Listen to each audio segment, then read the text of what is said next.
yung ating pinaniniwalaan. Hindi po tayo naniniwala kung wala sa Biblia.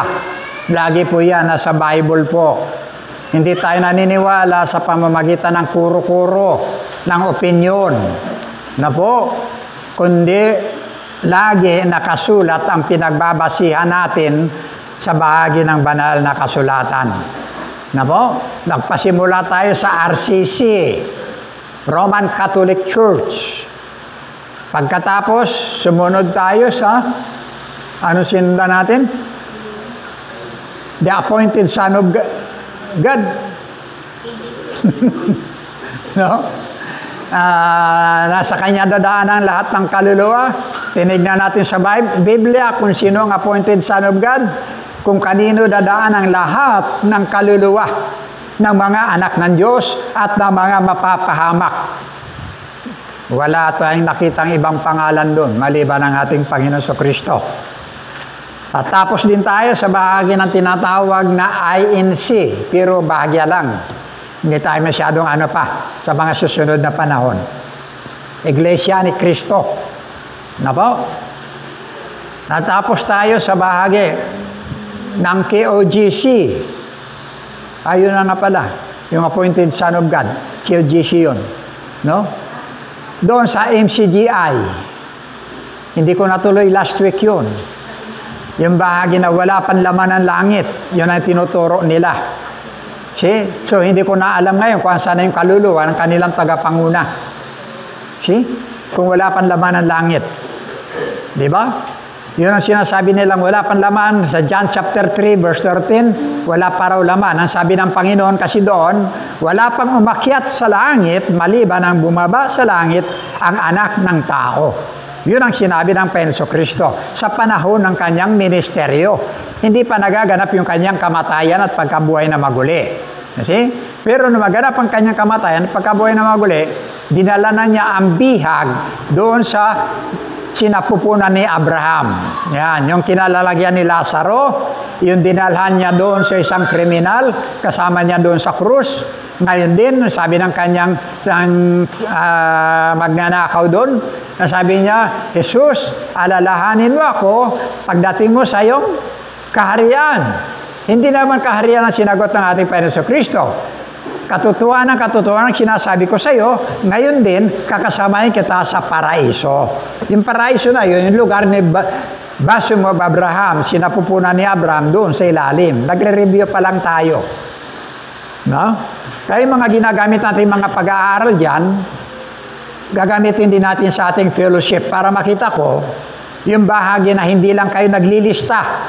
Dapat nandito lahat. See? Sa ating puso, sa ating isip, alam natin yon. Para wala ka mang Bible na dala, kung mayroon ka makita, pwede mong i-share. Kung may magtatanong, pwede mong ilabas. Ganun po yon. Now, doctrinal pa rin po tayo. Karugtong pa rin. Yung bahagi ng confusion. Pagkalito. Tagalog. Ang paniniwala po ng Iglesia ni Cristo at ang MCGI, pareho po yan. Nag-aagawan po sila. Sa MCGI, ang paniniwala niya, hindi ka maliligtas kung hindi ka kapiling sa grupo nila. Hindi ka papasok sa grupo nila. Na Iglesia ng Diyos. Yan ang dinadala nila, ang Iglesia ng Diyos. Acts chapter 20, verse 28. Binili ng dugo, yun, ang titutukoy doon, kalipunan ng mga mananampalataya. Yan ang Iglesia ng Diyos. Yung tinubos ng kanyang dugo. Ay sila inangkin nila, sila lang. Yan ang sabi nila. Saan mo ilalagay ngayon? Pag binuksan mo yung Revelation chapter 4, yung pananambahan doon sa langit, ang sabi doon, sabi kay ni Juan, at nakita ko yung kaluluwa na hindi mabilang na nandun, na nagpupuri sa Diyos, na may mga hawak na palaspas. Hindi kung ngayon, kung yun lang maliligtas sa kanila, ilan pa lang ang member nila. See? Ngayon minsan, pag binasa mo at nakita mo na wala kang maniniwala ka talaga na sila lang ang totoo. See? tayo, naniwala tayo, ano man ang katayuan mo, ano man ang kalagayan mo, ano man ang relihiyon mo, pagka nagkaroon ka ng relasyon sa Panginoong Jesucristo, tinanggap mo bilang sarili mong tagapagligtas, ano man ang relihiyon mo, ligtas ka. Yan ang tinatawag na iglesia. Kabilang ka sa tinubos ng dugo ng Panginoon. Hindi lang ito. Hindi lang ito. Lahat. Kaya sinasabi ni Soriano, bakit mo sinasarili ang kaligtasan? Kasi sariling personal sariling tagapagligtas Bakit mo sinasarili ang kaligtasan? Sabi niya ganyan, bakit mo pinipersonal ang kaligtasan? Samantalang kaligtasan, tinubos lahat ni Kristo yan. Ang sino man pumasok sa loob ng kanyang katawan, yan ang iglesia ng Diyos. Yun ang kalipunan ng kanyang kaligtasan. Kaya doon. See?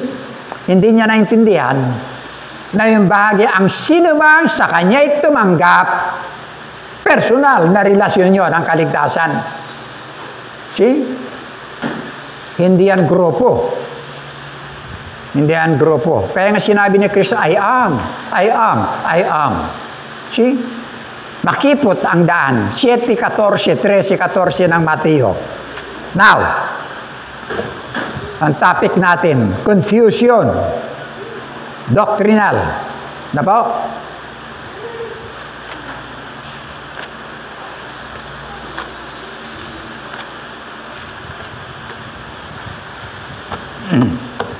SDA. Alam niyo yung SDA? Sino nakakalam ng SDA? Pakisabi nga, kapatid. SDA? Seventh-day Adventist. Alam na niyo kung ang doktrina ng Seventh-day Adventist? Wala silang itinutulak kundi araw ng Sabado. Ha? Under sila. Kaya nga ang ating responsive reading, isinalang ko para mabasa na niyo yung aking mensahe kahit hindi na ako magmensahe dyan. Andyan na yan See? Okay. Seventh-day Adventist. Tama yun. Ang araw nila ay Sabado. Araw yun ng pamamahinga. Pero tuklasin natin lahat. Paliliwanag ko ng maayos. Na po? Para makita nyo ang katotohanan. Kung anong katotohanan yung ating kinalalagyan. Yung kanilang founder niyan, babae, si Ellen White. No? Yan ang kanilang founder. Now, Seventh-day Adventist, founder Ellen White, tama yan. Mosaic Law. Okay, ang Mosaic Law, pag sinabi Mosaic Law, ang dami niyan, ang daming utos ni Moises yan. Pag binasa mo yung 5 aklat, Genesis, Exodus, Leviticus, Numbers, Deuteronomy, no? Mahigit 600 na mga utos sa bansang Israel. Mahigit 600 yan. Mosaic Law. Now, tignan po natin, God's Law. 10 Commandments. Exodus chapter 20. Puro tayo talata, Talata tayo, Hindi natin pwedeng iwasan yan. Lahat. Ang lahat ng ito ay sinabi ng Diyos. Pansinin ninyo ang mga pananalita, Ako si Yahweh, ang iyong Diyos na naglabas sa iyo sa Ehipto at nagpalaya sa iyo mula sa pagkaalipin. Pagpapakilala ng Diyos doon sa kanyang nilabas mula sa pagkaalipin. Tuloy. Ano pa?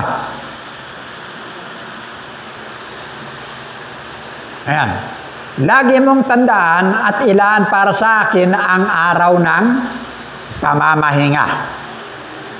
Verse tuloy. 6 na araw kang magtatrabaho at tapusin mo ang dapat mong gawin. Subalit ang 7 araw para kay Yahweh na iyong Diyos, ito ay araw ng pamamahinga. Araw-araw, sa araw na ito, huwag magtatrabaho ang sinuman sa inyo. Kayo ang inyong mga anak, mga aliping lalaki o babae, ang inyong mga alagang hayop, ni ang mga dayuhang nakikipamayan sa inyo. Siya pa, 6 na araw kong nilikha ang langit at ang lupa, ang mga dagat at ang lahat ng nasa mga ito, ngunit na mahinga ako sa 7 araw, kaya't ito'y aking pinagpala at inilaan para sa akin. See? Andyan po yan. Na po? Now, sa Exodus chapter 31, verses 12 to 13,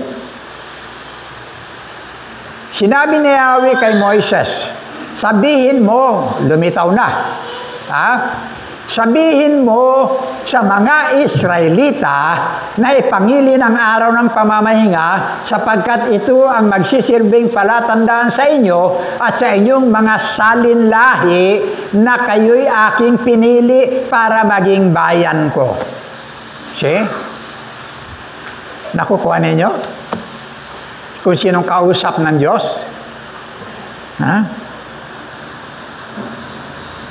Balikan po natin ang Exodus chapter 3 verse 9 to 10. Narinig ko nga ang pagdaing ng aking bayan at nakikita ko ang pang-aaping ginagawa sa kanila ng mga Ehipsyo.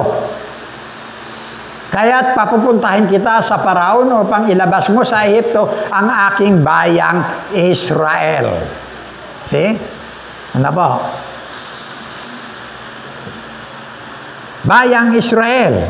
Ano po? Deuteronomy chapter 5, verse 1 to 6.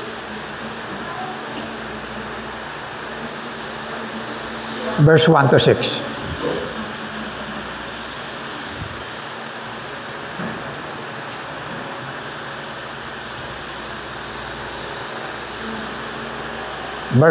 Verse 6 yan. Ayan. At tinawag ni Moises ang buong Israel at sinabi sa kanila, dinggin mo, O Israel, ang mga palatuntunan at mga kahatulan ng aking sinalita sa inyong mga pakinig sa araw na ito upang matutunan ninyo sila at ingatan at isagawa. Matutunan at isagawa. Na po? Ang Panginoong ating Diyos ay nakipagtipan sa atin sa Horeb. Okay? Nakipagtipan. Hindi pinagtibay ng Panginoon ang tipang ito sa ating mga magulang. Hindi kasama diyan yung mga nauna, no? Kundi sa atin nga ang mga nangarirитong lahat na buhay sa araw na ito. Okay? Sinalita ng Panginoon sa inyo ng mukhaan sa bundok mula sa gitna ng apoy. Ako'y tumayo sa pagitan ng Panginoon at ninyo ng panahong yaon upang ipatalastas sa inyo ang salita ng Panginoon sapagkat kayo'y natatakot dahil sa apoy at hindi kayo sumampa sa bundok na sinasabi. Ako ang Panginoon mong Diyos na naglabas sa iyo sa lupain ng Ehipto sa bahay ng pagkaalipin. See? Pag tinuloy natin yan sa verse 12 hanggang 15.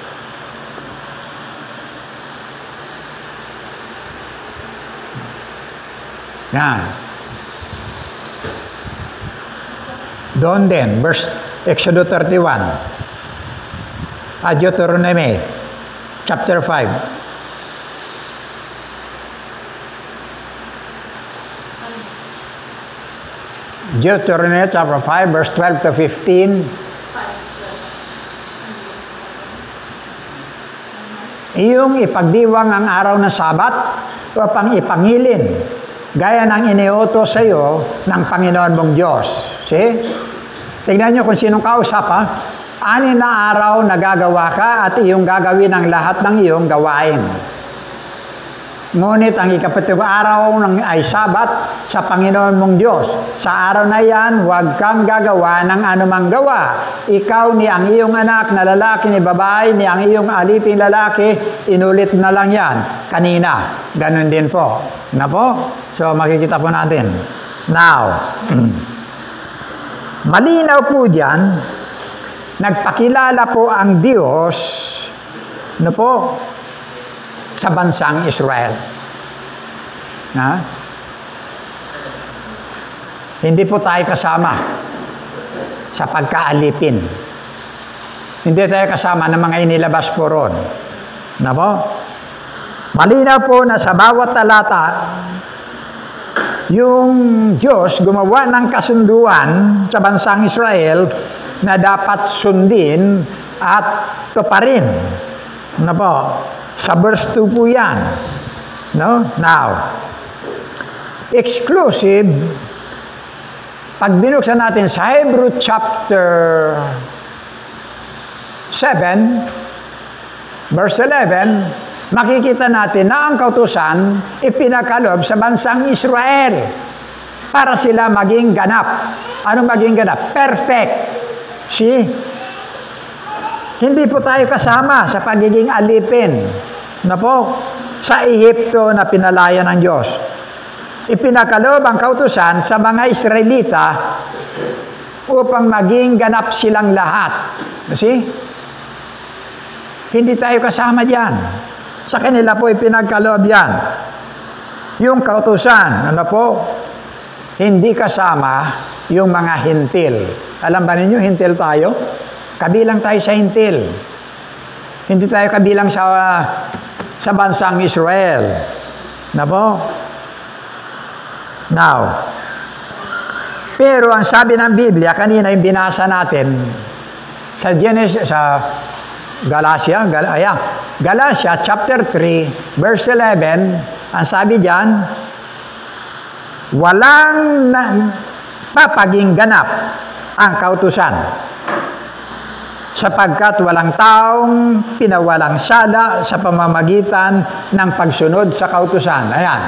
Malinaw na walang taong pinapawalang sala sa paningin ng Diyos sa pamamagitan ng kautusan. Sapagkat sinasabi ng kasulatan, ang itinuturing ng Diyos na matuwid sa pamamagitan ng pananampalataya. At sa pananampalataya, mabubuhay. Nakikita natin, nandun yung buhay sa pamamagitan ng pananampalataya. Yan po. Now, mahirap para kang tumutulay sa ilaw ng flashlight. Ano nyo?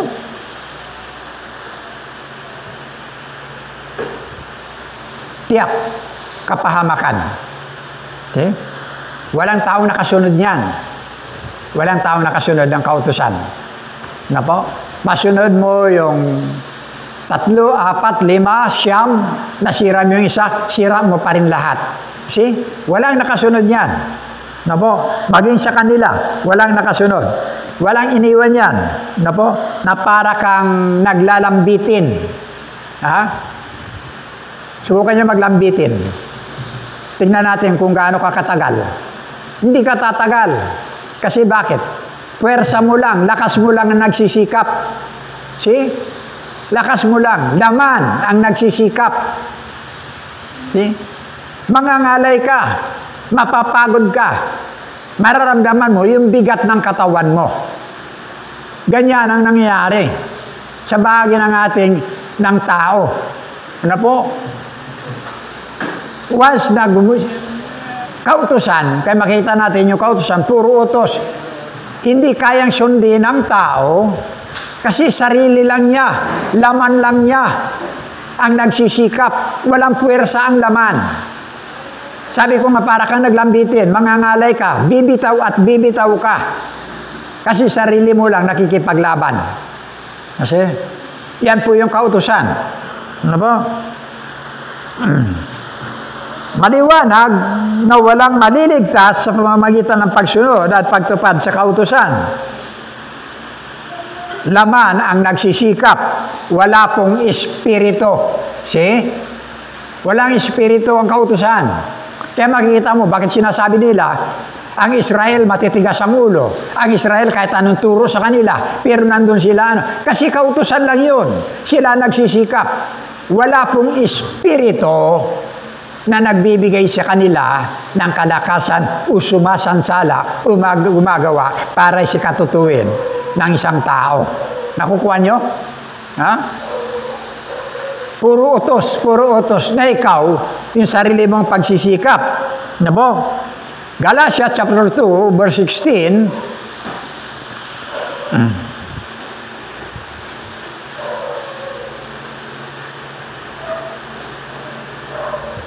Bagamat naalaman na ang tao ay hindi inaring ganap sa mga gawa ayon sa kautusan. Pansinin nyo, ha?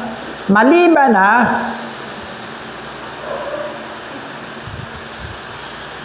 Dos 16 lang.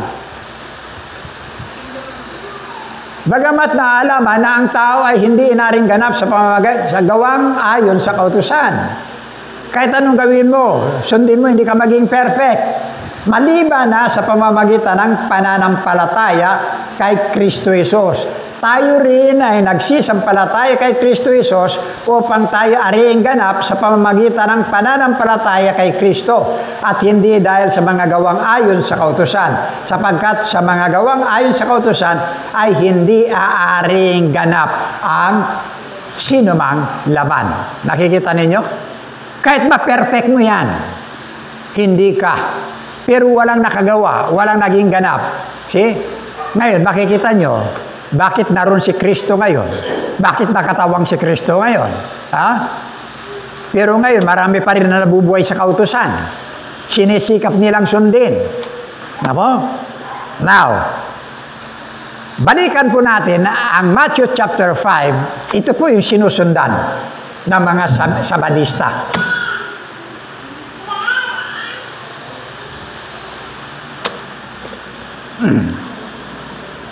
Verse 17 to 20.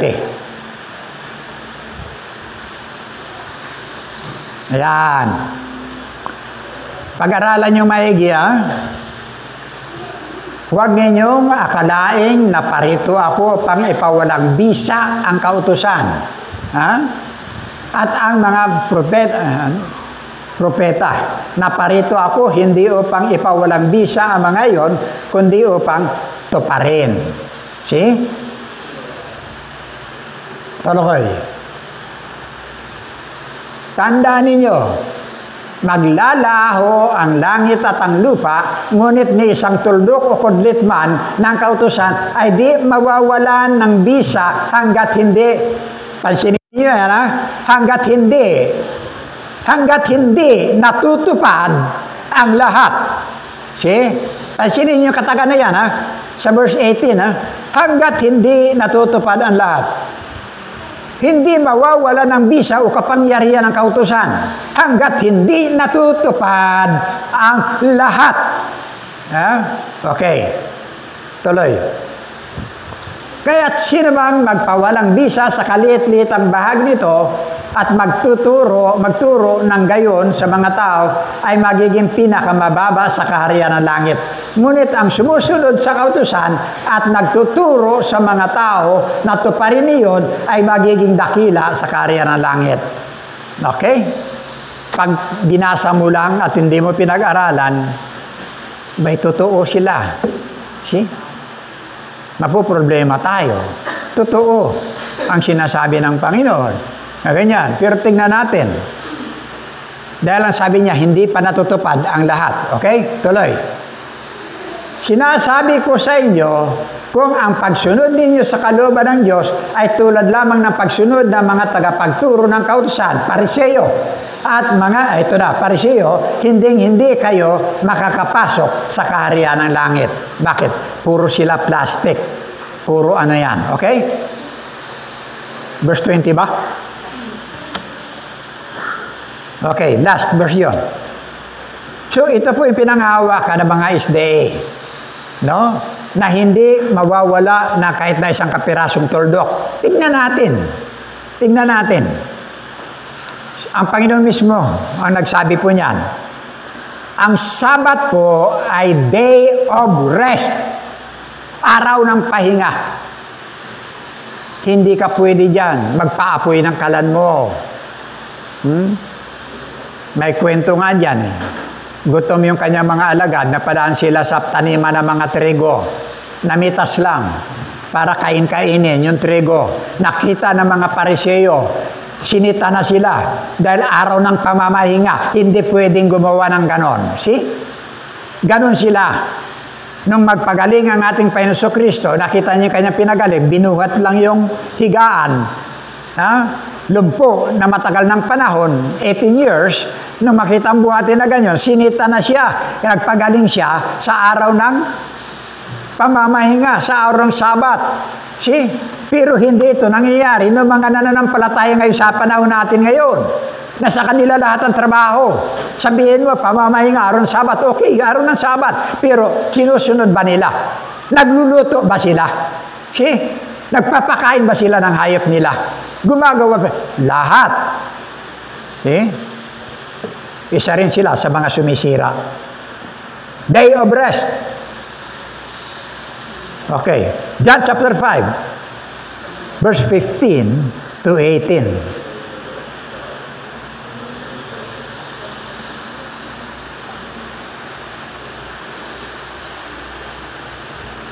Umalis ang lalaki at sinabi sa mga Hudyo na si Jesus ang nagpagaling sa kanya. Okay? Dahil dito, si Jesus ay sinimulang usigin ng mga pinuno ng mga Hudyo sapagkat ginawa niya ito sa araw ng pamamahinga. See? Bawal yan sa kanila. Pero ginawa ng ating Panginoon Kristo. Ngunit sinabi sa kanila ni Jesus, ang aking Ama ay patuloy sa kanyang gawain hanggang ngayon at gayon din ako. Verse 18. Lalo namang pinagsikapan ng mga Hudyo na ipapatay siya. Sapagkat hindi lamang niya nilabag ang batas tungkol sa araw ng pamamahinga, sinabi pa niyang ang Diyos ang kanyang Ama. At sa gayon ay pinapantay niya ang kanyang sarili sa Diyos. Kasi, tama yun, verse 18? Okay. Sinimulan siyang usigin. Now, balikan po natin ang verse 17. Ngunit sinabi sa kanila ni Jesus, ang aking Ama ay patuloy sa kanyang gawain hanggang ngayon at gawain. No. Hindi yun. John chapter 15, papagaling sa araw ng Sabat. Balikan po natin yung Matthew chapter 17, 5:17. Matthew 5:17.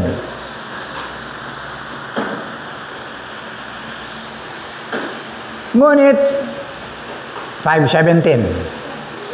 Huwag ninyong akalain na parito ako upang ipawalang bisa ang kautusan at ang mga propeta. Naparito ako hindi upang ipawalang bisa ang mga yon, kundi upang tuparin. Okay? Yan. Sa verse 18, makikita natin, doon sa verse 17, ipinakita ron na walang makatupad. Kaya naparito ang Panginoon Kristo para tuparin. Nakukuha ninyo? Walang makatupad ng kautusan. Naparito ang Panginoon Kristo para tuparin. Sa verse 18, tandaan ninyo, maglalaho ang langit at lupa, ang lupa, ngunit ni isang tuldok o kudlit man ng kautusan ay di mawawalan ng bisa. Hindi mawawalan ng bisa. Then, kailan mawawalan? Hanggat hindi natutupad ang lahat. Sana makuha niyo yung ibig sabihin niyan. Okay?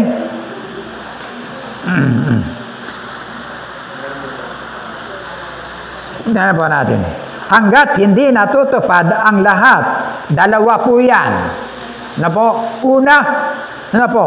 Unang dapat matupad, tuparin para sa hindi makatupad na mga nabubuhay sa ilalim ng kautusan. Kita ninyo? Tuparin. Para doon sa mga hindi makatupad ng kautusan. Sino yan? Yung sinasabi ng Panginoon, ngayon na nagpapakilala sa Kanya. Ako ang Panginoon yung si Yahweh na naglabas sa inyo sa Ehipto mula sa pagkaalipin. Yung kausap niya yun, bansang Israel. Doon niya binigay yung kautusan, pero walang makatupad. Hindi nakakapaging ganap yung kautusan kasi walang makatupad sa bansang Israel. Lahat sila bagsak. Kaya nagkatawang tao ang ating Panginoon Kristo, no? Hindi sirain. Nakukuha ninyo? Hindi para sirain, wasakin, o pawalang bisa. Tinupad niya ito. Ginampanan niya yung lahat-lahat ng yan. Na po, para magampanan yung hindi magampanan ng bansang Israel. May sagawa niya. See? Number 1 yun. Pangalawa, ito pa rin para naman sa mga hindi nasasakop ng kautusan. Sino yan? Tayo. Tayo mga tinuturing na hintil. Hindi tayo kasama sa pagkaalipin na inilabas sa Ehipto. No, sa atin po yan. Ito pa rin para naman sa mga hindi nasasakop ng kautusan na sa pamamagitan ng kanyang kamatayan, matugunan niya ang pangangailangan na po ng dalawa pong ito. Ano pong dalawa pong yan? Galatia chapter 3. Tingnan natin. Verse 13 to 14. Tinubos tayo ni Kristo. See?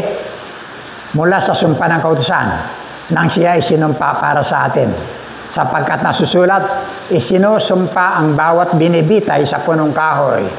Verse 14, ginawa ito ni Kristo upang ang mga pagpapalang ipinangako ng Diyos kay Abraham. Kasama tayo dyan. Tayong tinutukoy dyan. Ha? Anak tayo sa pangako. Hindi tayo anak sa kautusan. Anak tayo sa pangako. Ginawa ito ni Kristo upang ang mga pagpapalang ipinangako ng Diyos kay Abraham ay makamtan din na mga hintil. Tayo na yan. Sa pamamagitan ni Kristo Isos at sa pamamagitan ng pananalig, ayan na, hindi pagsunod sa kautusan, ay matanggap natin ang Espiritu. Hello! Andiyan na po. Matanggap natin ang Espiritu ang ipinangako ng Diyos sa pamamagitan ng pananampalataya, pananalig. See? May puwersa ka na. Through faith, makakamta natin ang Holy Spirit. Ano sabi ng Panginoon? Sa ngayon, sabi niya, habang andito ako, hindi bababa ang banal na Espiritu. Pero pag wala na ako, bababa yan. Sabi niya, darating siya. Pero sabi niya, pagdating niya, you will receive power. Acts chapter 1, verse 8. You will receive power. Kakaroon kayo ng kapangyarihan. You see? Mayroon ng puwersa ang tao. Ano po? Mayroon ng banal na Espiritu.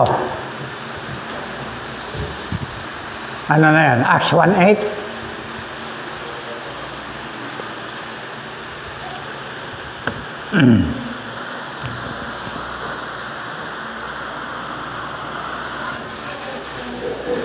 Datapot tatanggapin ninyo ang kapangyarihan pagdating sa inyo ng Espiritu Santo at kayo magiging mga saksi ko sa Jerusalem at sa buong Judea, Samaria at hanggang sa kauli-uli ang hangganan ng lupa.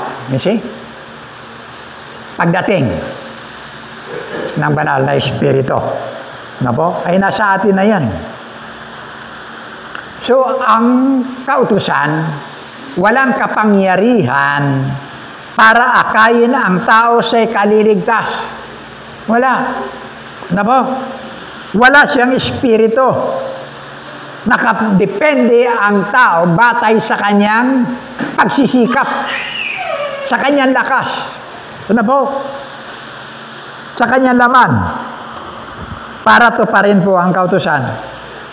Kaya sabi niya, nabubuhay siya sa isang sumpa. Diba? Galatia 3:10, sumpa. Diba? Matthew chapter 3, verse 13 to 15. Pansinin ninyo. Ito po yung unang hakbang na ginawa ng ating Panginoon Kristo para to pa rin ang kautusan. Ha? Ano yan? Nang lumapit siya kay Juan para magpabautismo, No?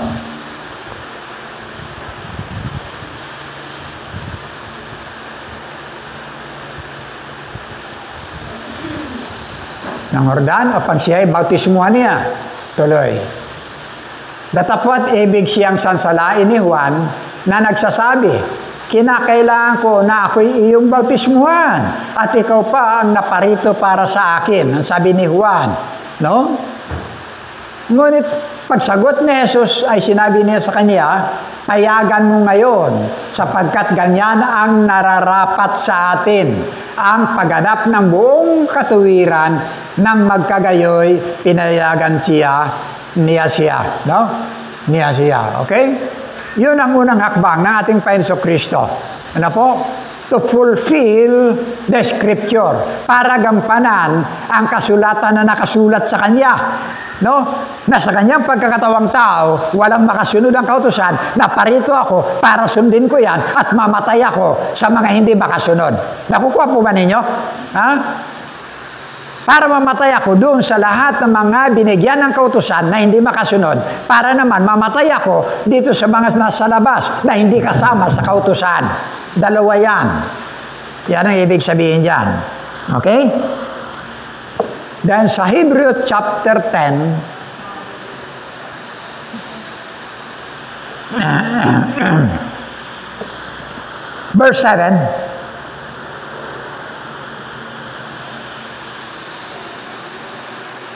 kahit sinasabi ko ako'y narito o Diyos upang sundin ang iyong kalooban ayon sa sinasabi ng kasulatan tungkol sa akin. See? Inoffer niya yung kanyang sarili. Kaya sabi niya diyan, kaya inanda mo yung aking katawan para maging handog.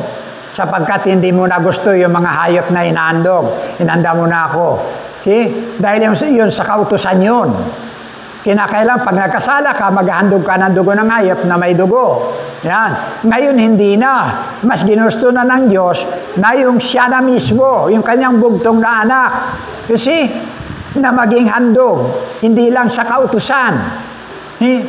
Para ito lahat, maganap. So, ano pong naganap yun? See? John 19:30. Kanina, binanggit na yun.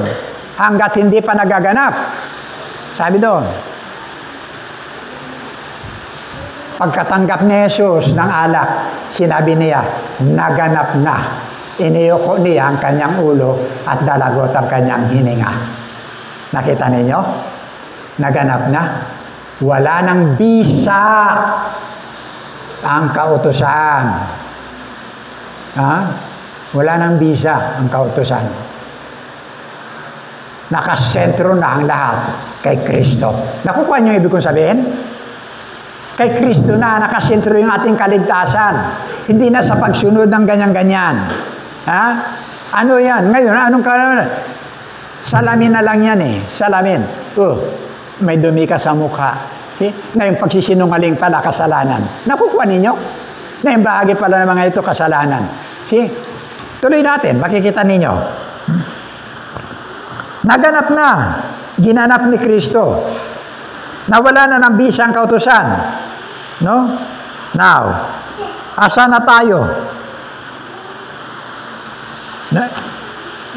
Wala na ang bisa ng kautusan sa pagpapagiging ganap ng kaligtasan. Nasasakop na po tayo ng tinatawag na biyaya. Alam niyo biyaya?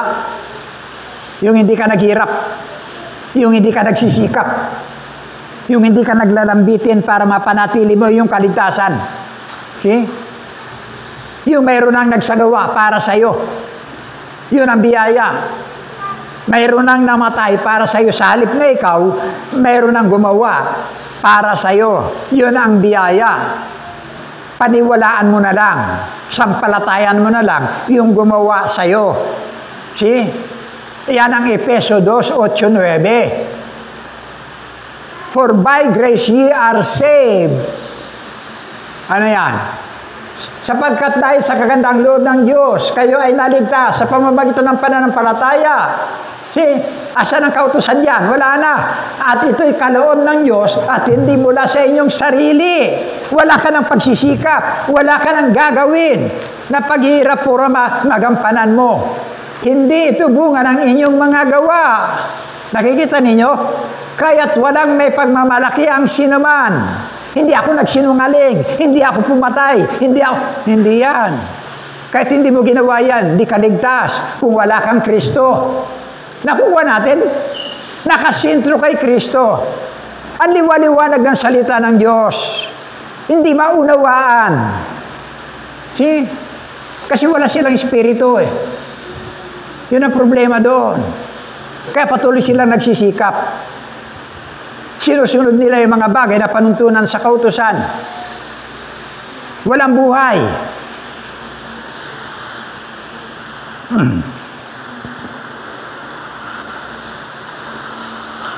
Wala pong kasalanan. Nano nyo? Wala pong kasalanan kung walang kautusan. Niwala kayo? Walang kasalanan.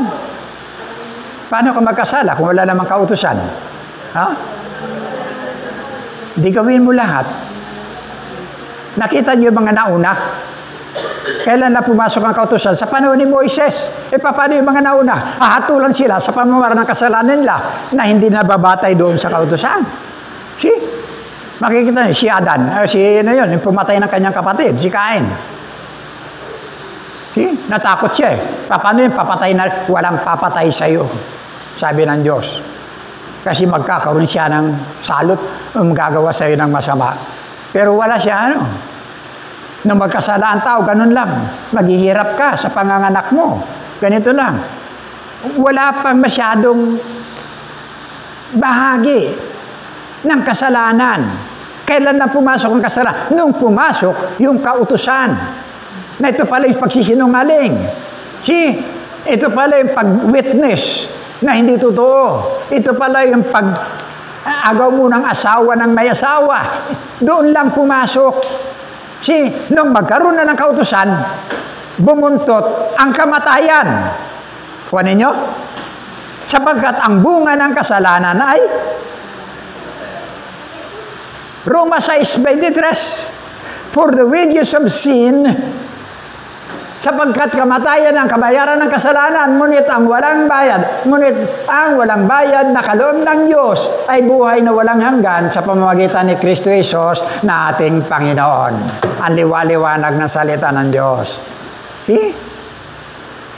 Napakaliwanag. No? Kaya nang hinayang ako sa ating mga kapatid na wala dito. Mahalaga yung ating mga pag-aaral ng doktrina eh. Napakahalaga. Sayang, sabi ko. Hindi naman sila familiar na manunod sa ganyan. Mabuti pa yung mga dati kong young people. Inaabangan nila yan. Pasalamat na lang ako. Nire-reveal sa atin ng Diyos. Wala akong aklat na binabasa maliban ng Bible. Pero nire-reveal ng Diyos, ng banal na Espiritu, yung mga katotohanan pong ito. Kaya sabi ko, maraming salamat, Panginoon. Ito yung dahilan kung bakit nililigtas mo ako sa maraming kamatayan na gamba sa akin. Ngayon, nakikita ko na yung purpose mo sa buhay ko. Bakit ino-open mo sa akin ang lahat?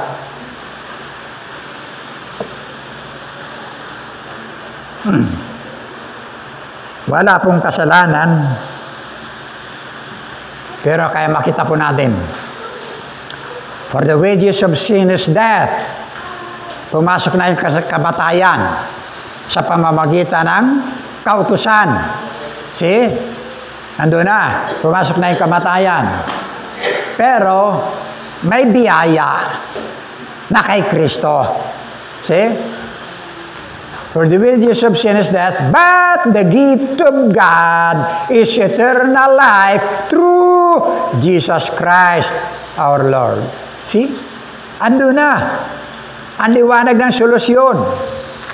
Bakit ka nagtitiis pa sa batas? See? Pinahirapan mo yung sarili mo. Sinabi ko na sa iyo, bayad na yung utang mo. Ba't nandun ka pa rin? Magkano po utang ko? Binayaran ko na utang mo.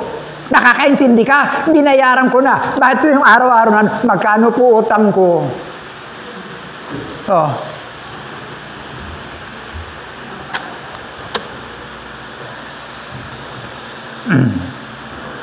Si Kristo na po ang itinuturo. Si Kristo na po ang solusyon. Na po? Dahil si Kristo ang hangganan ng kautusan. Galatia 2:21.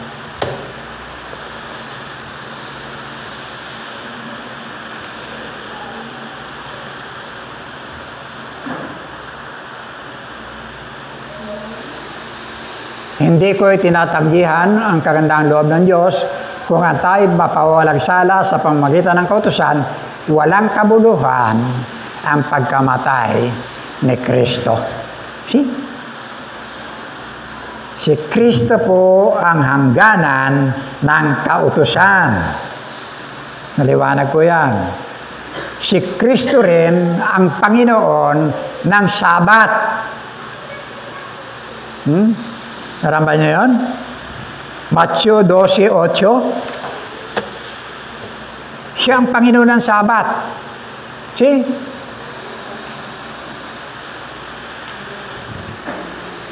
Sapagkat ang anak ng tao ay siyang Panginoon ng araw ng pamamahinga. Kung si Kristo yung araw ng pamamahinga, ha? See? Bakit pipilitin ko yan? Yung Sabat. Eh, mayroon ng Panginoon yung Sabat. Saan ako pupunta? Di doon na sa Panginoon ang Sabat. Hindi po ba? Ganun lang po. John 5:18. Nagpagaling siya sa araw ng Sabat. Bakit? Siya ang Panginoon ng Sabat eh. Oh. Now, kaya makikita mo ngayon, bukas na po. Ano ba yung John 3:16? Siya makikita mo. For God so loved the world. Kanina, pinakikita ro ng pag-ibig ng Diyos. Andun lang. Inilabas kita sa bansang Israel mula sa pagkalipin. Ngayon, hindi na. Ha? Buong sanglibutan na. Mahal ng Diyos. See? Buong sanglibutan na. Ang sabi nga, wala yan dyan eh. Romans chapter 5 verse 8, ipinadama ng Diyos ang kanyang pag-ibig sa atin na lahat nung mamatay si Kristo para sa ating mga kasalanan. See? Yan na po. Nakasentro na ang kaligtasan kay Kristo. See? Ang batayan ng kaligtasan ay hindi na sa pagtupad ng kautusan, kundi nababatay na sa pananampalataya, through faith. Kaya sentro natin yan, ang Efesios 2:8. Nako, through faith. Hindi na sa pagtupad ng kautusan. Ano yun? I am. I am. Sabi ni Kristo, I am. I am. I am the way. I am the truth. I am the way. No man, kahit ano pa, biglang pumasok sa isip ko eh. Yung Lucas 18:18, may isang mayaman dyan na lumapit sa Panginoon. Ang target niya, gusto niya, isang putok, 2, ang kanyang tatamaan. Ang sabi niya, Panginoon, Guru, anong gagawin ko para magmana ng buhay na walang hanggan? Ang sabi na, ito, sundin mo ito, sundin mo ito, ganyan. Yung kautusan. Dahil ginawa ko na po yan sa aking pagkabata. Pwes, kulang pa. Sabi niya, pagbili mo lahat yung mga ari-arian mo, pagkatapos bumalik ka, sumunod ka sa akin.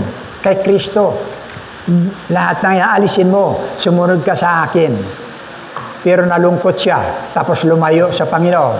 Anong sabi ng Panginoon? Mabuti pa yung isang kabilyo, madaling pumasok sa butas ng karayom. See? Lucas 18. Kaya madaling tandaan po yan.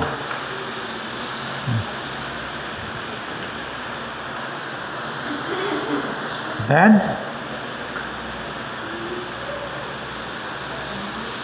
nasa na po tayo?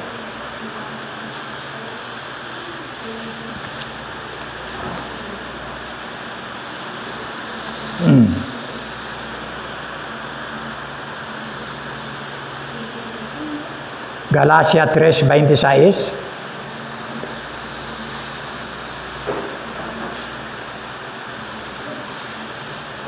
Hindi na po yan sa pagmamantini para ma-maintain mo ang kautusan, kundi sa pananampalataya. Dahil sa inyong pakikipag-isa kay Kristo Jesus, kayong lahat ay mga anak ng Diyos sa pamamagitan ng pananampalataya. Yan po. Ang batayan ng kaligtasan ay hindi na po sa pagtupad ng kautusan, kundi nababatay na sa pananampalataya sa nakatupad ng kautusan. Yan. Nandiyan na po yan. Now, tingnan po natin. Ano po ngayon yung kautusan? Ano po? Galacia 3:24-25. Ayan na. Kaya't ang kautusan ang naging taga-disiplina. See? Yan ang ano natin. Yung kautusan, taga-disiplina natin hanggang sa dumating si Kristo upang tayo may turing na matuwid sa pamamagitan ng pananampalataya. Ngayon dumating na ang panahon ng pananampalataya, wala na tayo sa ilalim ng taga-disiplina. Wala na tayo sa ilalim ng kautusan. See? Araw ng Sabado, araw ng ganito. Ha? Wala na tayo. Ngayon, yung bahagi ng kautusan, no? Hindi na po yan sa tablet eh. Wala na. Andito na sa puso. Sabi na Diyos, susulat ko sa inyong mga puso, sa inyong mga isip, yung aking mga utos. Dito na. Hindi na doon. Yung 10, naging 2 na lang. Ibigin mo ang Panginoon mong Diyos ng buong puso mo, ng buong kaluluwa mo, ng buong espiritu mo. At ibigin mo ang iyong kapwa gaya ng iyong sarili. 2 lang sa Diyos doon. Yung lahat ng 8 para sa iyong kapwa. Huwag kang magsinungaling, huwag kang magwitis, huwag mong agawin ng kanyang asawa dahil yun, yung kapwa. Nauwi na lang sa 2. See? Mas matindi pa nga, pag tumingin ka lang, ganyan, lumala ka lang ganyan, sexy. Nakaganda-ganda. Nagkasala ka na ng pangangalo niya. Mas matindi pa nga. See? Ano?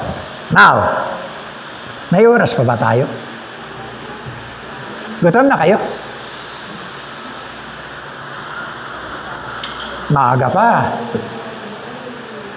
Maaga pa, 10 to 11 pa lang. Ha? Maaga pa.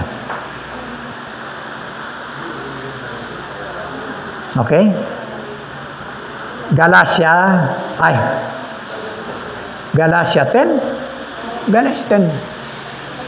10:16. Walang Galacia 10. Hanggang 6 lang ang Galacia.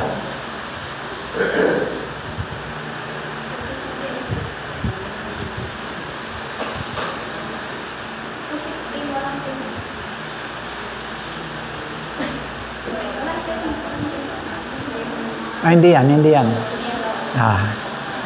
Yung isinulat na. Yan. Hebrew. Try mo nga, Hebrew chapter 10. Kasi hanggang 6 lang ang Galacia eh. Verse 16.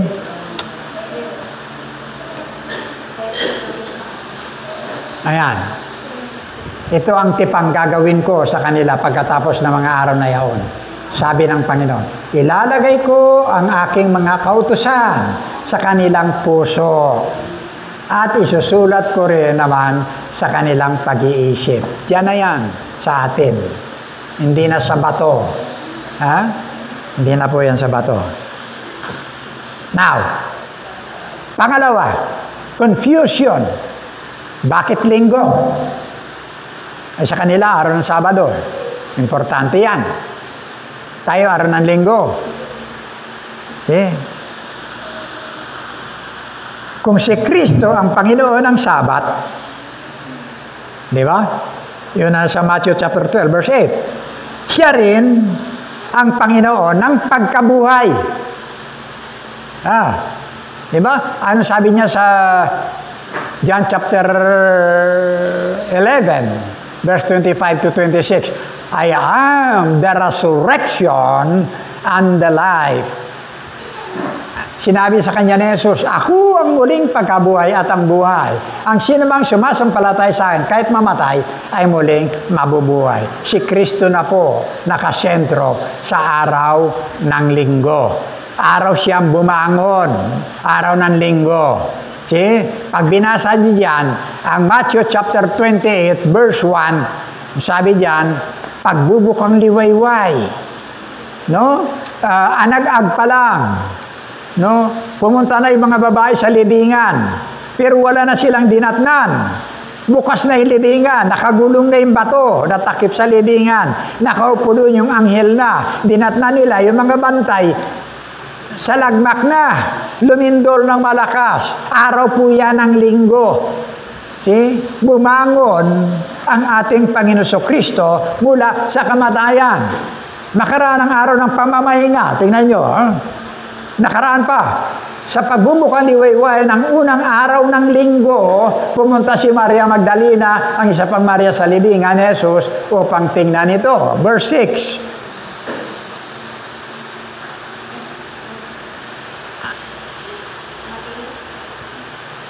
Hindi na yata yan.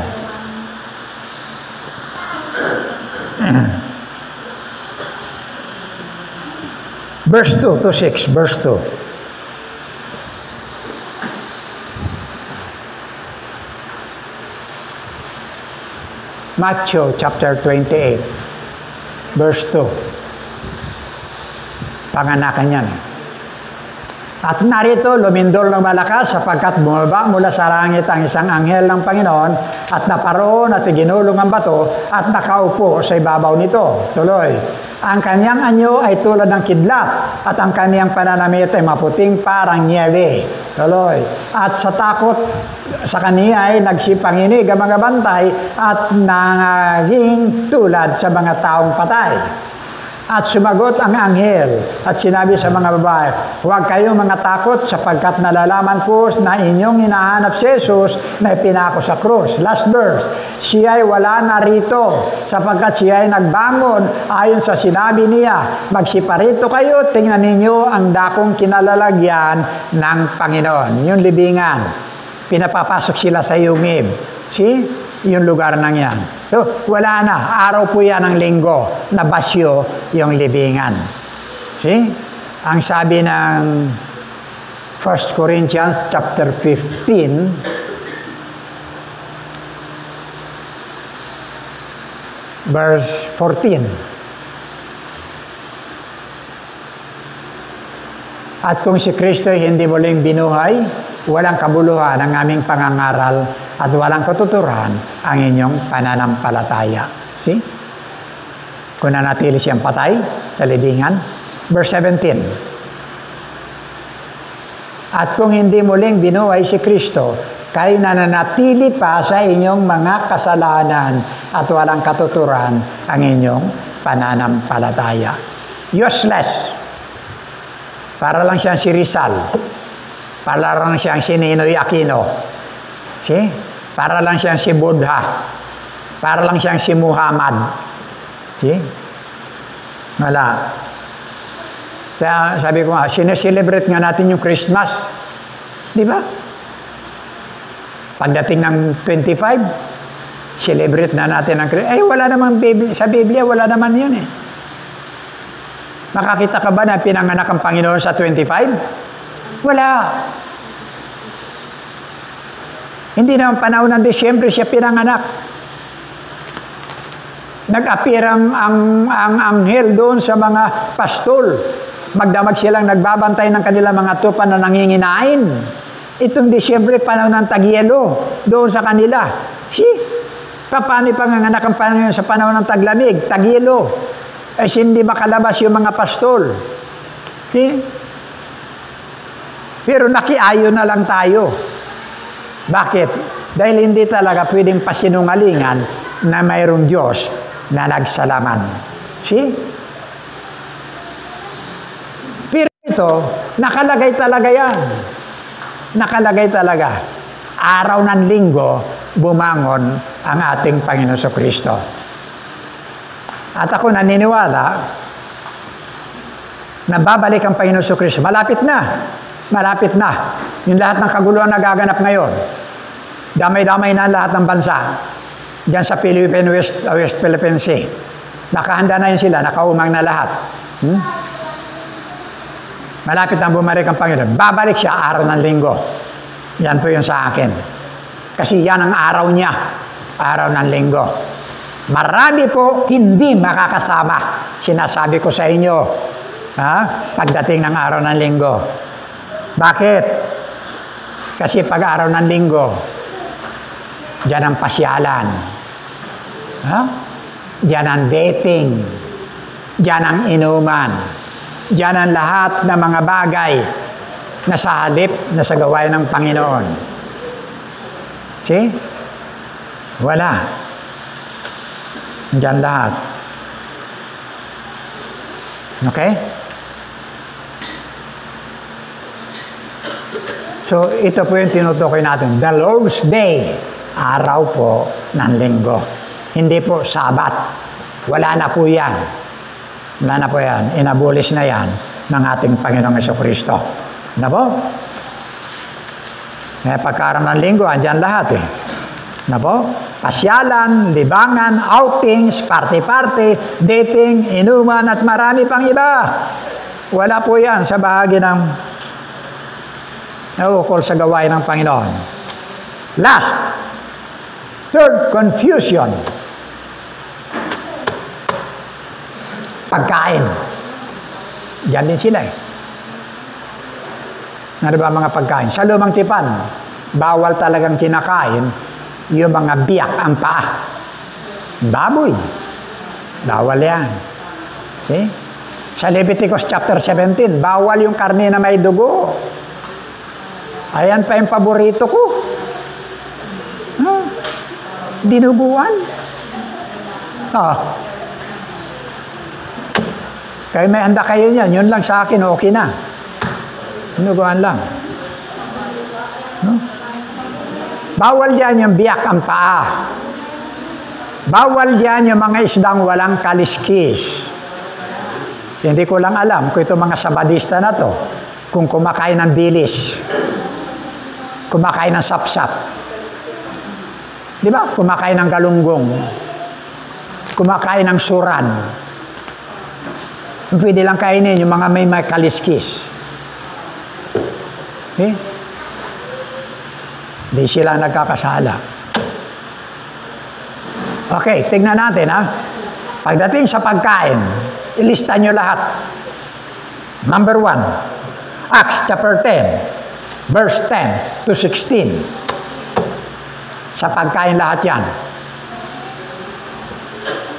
Para makita nyo kung may bawal-bawal pa. At kung hindi muling binuhay si Kristo, kay nananatili pa sa inyong mga kasalanan at walang katuturan ang inyong pananampalataya. Ayan. Nabuksan ang langit at nakita niyang binababa sa lupa ang isang parang malaking kumot na nakabitin sa 4 na sulok.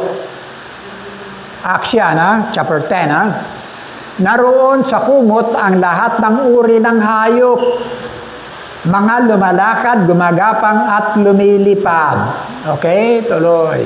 Narinig niya ang isang tinig, Pedro, tumindig ka, magkatay ka, at kumain. Okay, tuloy. Ngunit sumagot si Pedro, hindi ko po magagawa yan, Panginoon. Kailan ba hindi ako kumain ng anumang marumi o di karapat-dapat kainin? See? Tuloy. Muli niyang narinig ang tinig. Huwag mong ituring na marumi ang nilinis na ng Diyos. Nakuha natin? Ha? Nakabatay na tayo sa kamatayan ni Kristo. Nilinis na yan. It is finished. Naganap na. Okay? 3 ulit na nangyari ito at pagkatapos ay kaagad na inakyat sa langit ang kumot na iyon. Pinakita sa kanya kay Pedro yung pangitain. Okay? Now, Mark chapter 7, verse 17 to 23.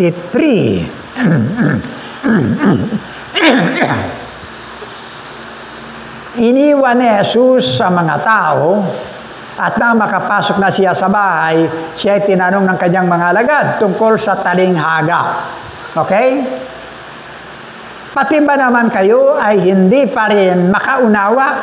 Tanong ni Jesus, hindi ba ninyo alam na hindi nagiging marumi ang isang tao dahil sa pagkain ipinapasok niya sa kanyang bibig? Kasi, sapagkat hindi naman yun pumapasok sa kanyang puso, kundi sa tiyan at pagkatapos idinudumi. Sa ganitong paraan ay pinahayag ni Jesus na ang lahat ng pagkain ay maaari ng kainin. See? At sinabi rin niya, ang lumalabas sa tao ang nagpaparumi sa kanya sa paningin ng Diyos. Lumalabas. Alam ba ninyo yun? Ha? May mga tao na may nabagsak lang dito. Di ba? Ayun, makikita mo yung bunganga niya, iba na yung lumabas. Yun ang masama. Sapagkat sa loob ng puso ng tao, nagmumula ang masasamang isipang nag-uudyok sa kanya upang makyapid, magnakaw, pumatay. Mga lunya, magimbot, gumawa ng kasamaan tulad ng pandaraya, kahalayan, pagkainggit, paninirang puri, pagmamayabang at kahangalan. Ang lahat ng masasamang bagay na ito ay nanggagaling sa puso at dahil sa mga ito ay nagiging marumi ang tao. Hindi doon sa kanyang pinapasok sa kanyang katawan. Di ba ba? Now, 1 Corinthians chapter 10, verse 25 to 31.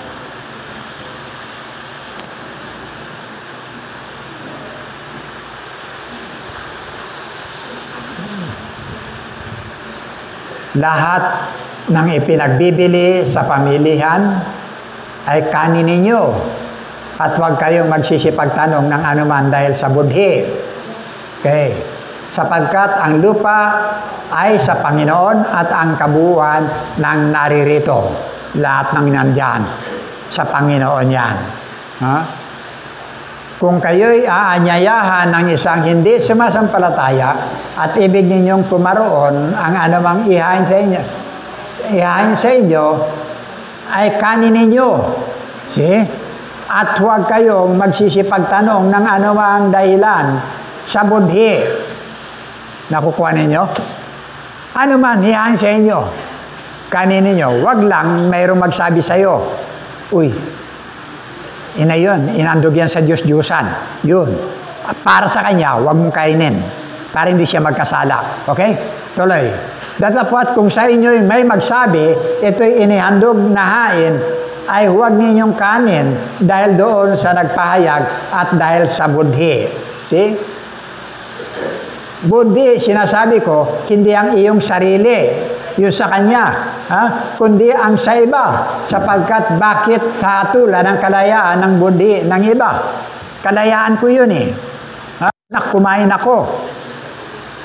Verse 29, 30. Kung nakikisalo ako na may pagpapasalamat, bakit ako'y aalipustahin ng dahil sa aking ipinagpapasalamat? Verse 31. Kaya kung kayo'y nagsisikain man o nagsisiino man o ano man ang inyong ginagawa, gawin ninyo ang lahat sa ikaluluwalhati ng Diyos. See? Yan po. Dalawa na lang. 1 Timothy chapter 4, verse 4 to 5.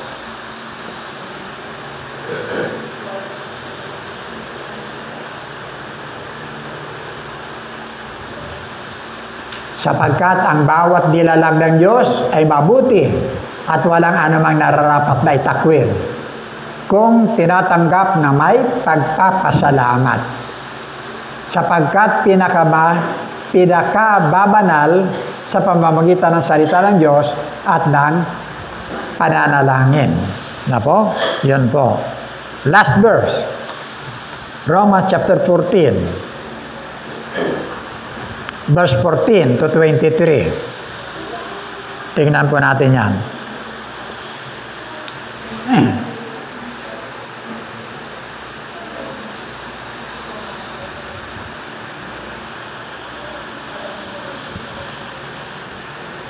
Romans chapter 14.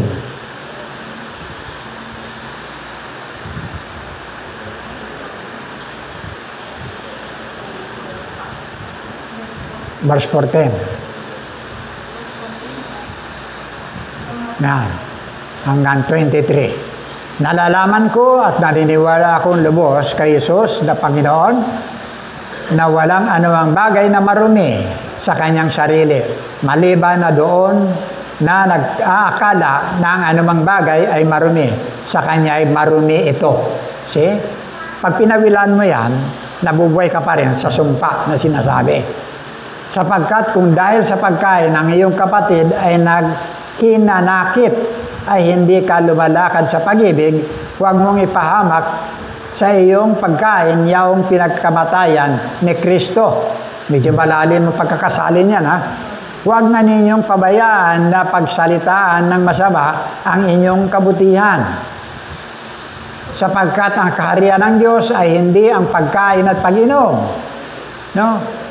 Kundi ang katwiran at ang kapayapaan at ang kagalakan sa Espiritu Santo. Ibig sabihin dyan, ang kaharian ng Diyos hindi patungkol sa pagkain.